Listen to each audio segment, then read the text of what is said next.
I didn't always travel. My name's Gary Dean. I'm your Blue Hat Bucket List traveler. I did 34 cruises in 43 months. In that same 43 months, I drove all 48 states and 10 provinces in my Mustang 5.0. Did a lot of travel. Got it all done before I turned 60. Happy with that. And that brings me right back to why did I travel the world? Well, first off, because I could. I had the lifestyle. I built my business. I'm self-employed, have been for 20 years, and I built it so I can run it from anywhere in the world as long as I have internet. I have employees that have to live where the company is, and everything else I subcontract out, so they can do it. And the employees are my family, so they've stayed with me for those 20 years. My two sisters, one off and on, and the other one on the whole time. So I've been very fortunate that way, and the business did well. So, and still does well. I still own it. It still runs. I'm getting to be 60 now, so, it'll eventually we'll sell it. But for now, it's great. So, number one, why did I travel the world? Well, one, because I could afford it. So I started traveling just pre-pandemic. 2019, my pink cat, I've been with her for, at that time, 15 years maybe. And we had traveled a lot of Asia, done a lot of stuff. She had tried to get travel visas and it was hard. And it's mainly based on her, it wasn't anything to do with money or anything. It's just based on her age. And they're trying to figure out and she had 2 kids. So is she gonna, they don't want to give you a visa, obviously, if they don't think you're gonna come back to your country. And for her, she was at that age where they figured she might just try to stay and not come home. So it was hard for her to get a visa, unfortunately. If I could have one wish for the world, it would be that people could just have freedom. I got it just by birth. I've got the Canada passport. I don't know what it's ranked in the world, but I think higher than just about any country. I can go with the Canada passport. I can go anywhere, and a lot of them visa free. So anyways, just by birth. So I can travel. I have the passport that allows me to, and I had the finances. In 2019, Tony got the visa for Canada and USA, Pink Hat, and so we did a lot of travel. I took her, around Canada, and then she got the USA visa. I said, okay, well, we got to do New York, Las Vegas, Honolulu, Los Angeles. I think that was our 4 big ones. And I said, once you've done that stuff, that's kind of the main stuff. And, and then there's obviously other things to do. And she ended up coming she drove all 48 states with me in 10 provinces. So she got to do a lot with me. But 2019, I was like, I've got some money. Let's just do this now before we get older. And then we did.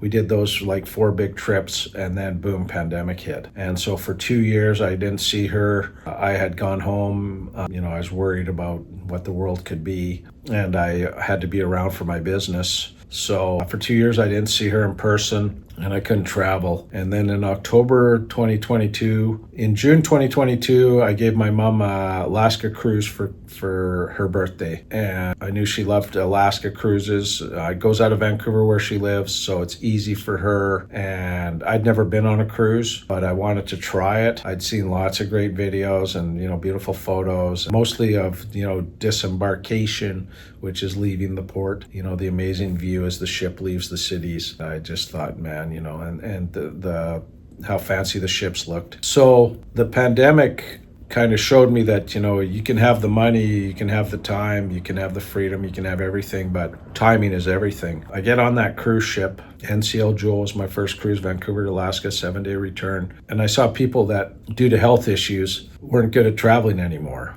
Kind of woke me up, that, hey, believe it or not, I'm going to get old. Luckily, the way we're built, we're kind of blind to that.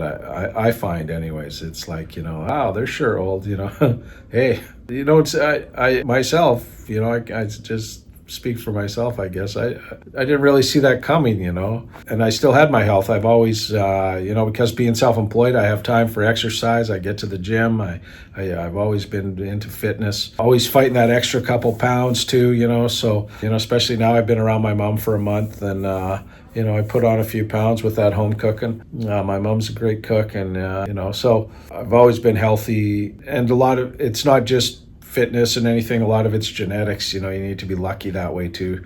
A lot of these people, I'm sure, were like me, and then boom, something sprang on them, right? I know people that has happened. One day they're healthy, next day they wake up and not healthy, or some even just passed away.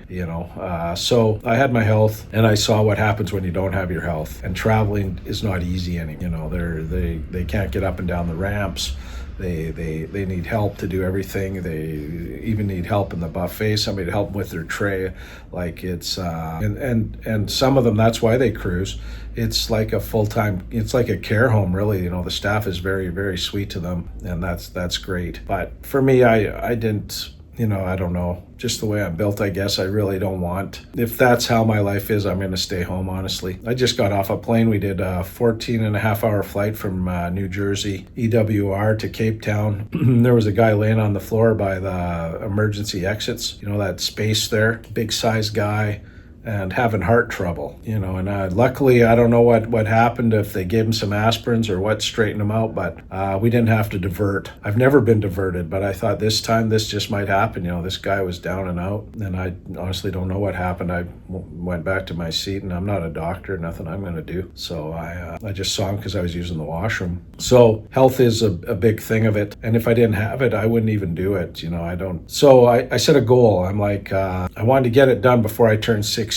Was my goal. I gave myself 2 years, and it took me 43 months. I gave myself 3 years, and it took, 36 months, and that would get me done before I was 60, and I got it done in 43, and I'm still not 60, so I made it. It's May 2026 as I record this, and I'm on my 34th, going to get on the ship May 10th for my 34th cruise and be done. So glad for that. My finances held up. The other thing I wanted to do was I wanted to do it while I was still earning income. I wasn't retired, because once I retire, then it's, you've got a budget, right? You've got to set. And when I'm not retired, I still have my income. I have my retirement money, but I don't need it yet. So I'm still living on my earnings, and I earn every month. So I can, travel in relative ease. I will say that, and I talked about this on one other video, one of my first trips, I had just started dating a lady that became my wife.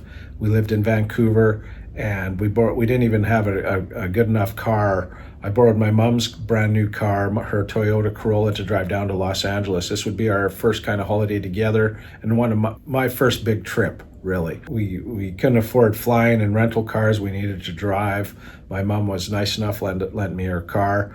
We got in this car. She paid the gas. We were just starting to date, we were going Dutch, basically. And almost because we needed both our monies to make it, I said, I'll pay hotel and the tours, and if you can get the gas, that would, we can make this work. And so she got the better end of the deal as far as money went, but without that gas money, I couldn't have even afforded it. And here's the story: is I'm staying in a Holiday Inn Express, but this was a Holiday Inn downtown Los Angeles, so you can imagine what that cost. That was most of my budget, and I just had, and I'd pre-booked everything. I just had a few bucks for souvenirs left. I had a heart attack when I had put all the luggage down to go park the car, move it out from in front of the Holiday Inn in downtown Los Angeles, and I come back, and the concierge guy was moving around my luggage, and I was like, oh, no, I got it. And that's because I didn't have any money to give him. Of course I would, but then I would be eating less, you know what I mean? I had money for food. But I'd also brought a cooler full of snacks and some other food, some bread and cold cuts and cheese, and all that was all stuffed in this cooler just so, we could live on some sandwiches here and there and just eat when we were out. And it was a budget trip, right? So I've had to travel with a budget. That was the last time I ever did. I found it to be terrible, having to worry about every nickel and what does that cost and how much is that taxi? Can I afford to go do that? It just wasn't even a holiday then. It was just, a constant worry. Might as well have stayed home, do a staycation, which is what I ended up doing for a few years after that. I just went around my city and hung out with my friends at coffee shops on my holidays. When I worked in finance, they wouldn't let you carry holidays over, so we had to take the holidays. It was mandatory, so with no budget. I was going to night school.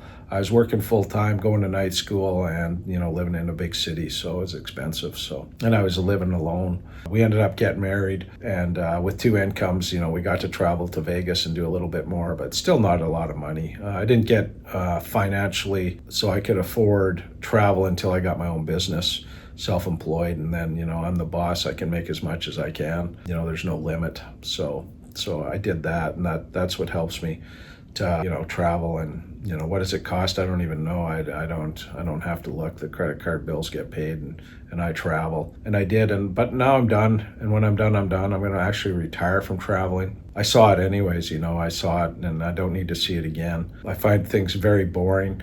I've never been a sit in a resort for a week guy. I could not stand that. I would go crazy. I need new. Cruise got me that. That's why I love cruising is, go to bed, wake up, new city, go to bed, wake up, new city. People are like, yeah, you only saw it for 4 hours or 5 or 6 hours. Yeah, that's enough. I saw there's like 4 things to see in a city. Yeah, you can see more, and you can go to the, try this or that coffee or that restaurant or blah blah, but yeah, boring, right? See the 4 big things, get out, go to sleep, wake up, go see the next city, see the new stuff. That's what I do. And on cruise ships, it's not even the next city, it's the next country. I talked about freedom the passport of Canada gave me. I can also talk about the terrible living conditions and situations that people live in other countries. Not going to be specific, but if you get out there and you see what people that trying to live on $10 a day or even less, if you get down into some places, horrific. I find it to be. You get some gratitude, man. You're lucky. You're lucky that you have choices, and they don't. They don't have passports. They're not going to leave. That's going to be their life. And I can say one of the most heart-wrenching was Cuba. That's just terrible. The guys are stealing, and the girls are being prostitutes for the most part, and trying to make ends meet, and just very, very sad, terrible situation. So grateful that I got it done. I saw it. Not going to see it again. I'm going to do little trips. You'll see me going, just mostly because I'm following the sun, the dry weather. I don't want to live where it's wet, or I can afford not to, so I'm going to just roam around. And been a nomad for 18 years, and I'll be a nomad till I'm done. Cheers. Hope you're doing good.